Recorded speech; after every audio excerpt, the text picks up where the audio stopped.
In Arabic, the name of Muhammad, Muhammad's got many names, but one of the most important name is Mustafa.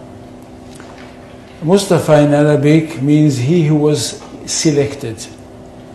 And the idea is that since the time of Adam, the first human being, God selected from every generation the best of all the descendants of Adam. So there was some kind of natural selection, one generation after the other. Until at the end, he selected the best of the best of the best of the best. And this is the Prophet Muhammad.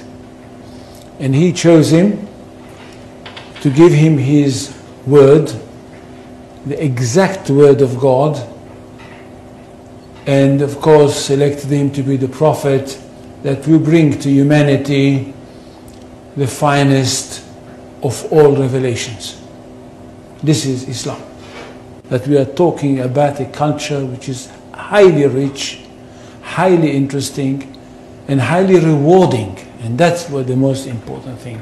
It's highly rewarding because it basically, for the ordinary person, it's a very, very simple religion. I'm not talking about philosophers, I'm not talking about academicians, I'm not talking about the great theologians, I'm talking about the simple person for whom Islam is the most rewarding of all religions.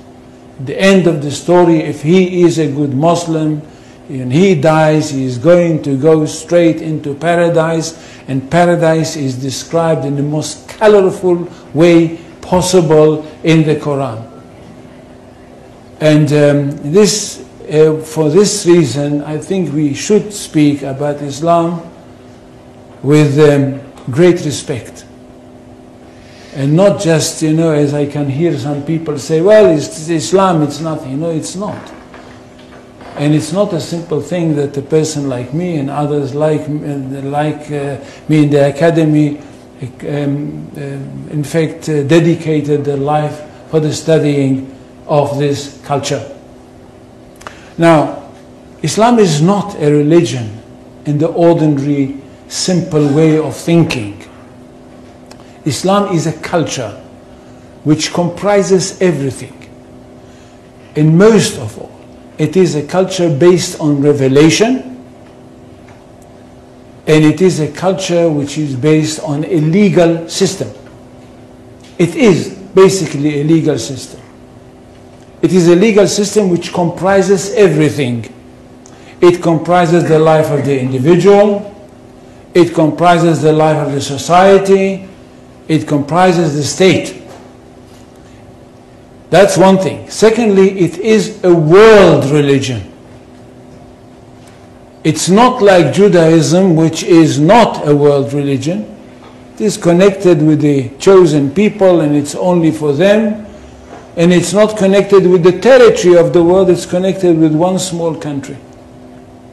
Islam is a world religion connected with the world, and it wants to establish world order. For Islam, the whole world is one state. And all the people of the world are those people who live in this one state. Now when Muhammad came with this idea, the words came from God to him. And it says, I don't know how many, do any people know Arabic here? They don't. So I will not quote in Arabic. In Surah 61, verses 11-13, we hear that God sent Muhammad with a true religion, with the right message, with the right path, in order that it should overcome all the other religions.